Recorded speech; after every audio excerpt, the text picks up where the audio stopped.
Hey there, welcome to the Get Fully Funded channel. I'm Sandy Reese, Chief Encouragement Officer here at Get Fully Funded, where we help small nonprofits learn to raise the money they need to fully fund their budget. I am here to help you master the art and science of fundraising tip by tip, and I've got a really good one for you today. But first, be sure to subscribe and hit that notification bell so that every time we upload a new piece of content, you're the first one to know. All right, let's get to this week's tip. Does the thought of asking for money make you feel nervous or downright awkward? If so, you are not alone. Friends, I'm Sandy Reese, Chief Encouragement Officer at Get Fully Funded, and that was me about 25 years ago. The thought of asking for money, frankly, made me want to puke. But I learned to overcome it, and I want to share a couple of things with you, because when you can become a fundraiser who feels confident and you're authentic in the way that you ask for money, you're going to get way more donations than if you're working out of that fear. So let's talk about 3 common fears that can really slow you down as a fundraiser. The first one is fear of rejection. Look, none of us like being told no. None of us like being turned away. And that oftentimes keeps people from asking for money when they're afraid that the answer is going to be no. That's really no way to go into an ask already assuming that the answer is going to be no. You actually want to go into the ask assuming that they're going to say yes. That aside, and we can talk more about that in a minute, I want to go back to the fear. So fear of rejection, fear of imposing.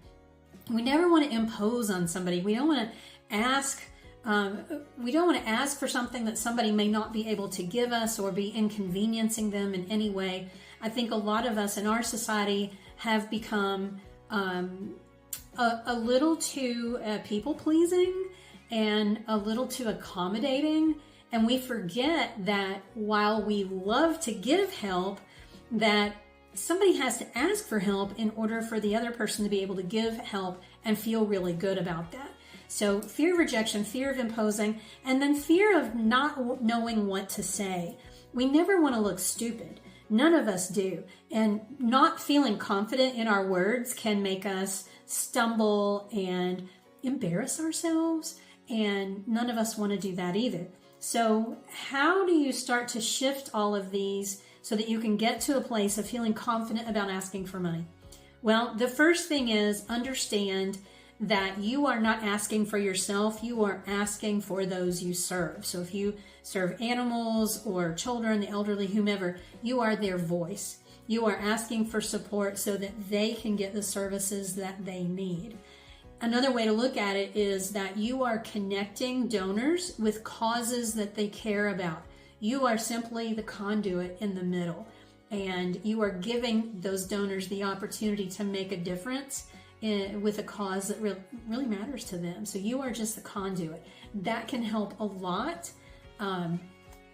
so that you don't feel uncomfortable. Just remember that you are the voice for those who can't speak up, and you're giving donors the chance to do something that really, really matters to them. There's lots more that I can teach you.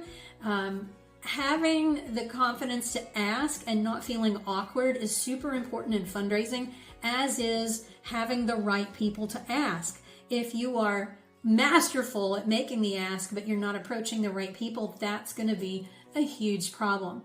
Our new Finding New Donors course is going to walk you through how to find all the new donors that you want.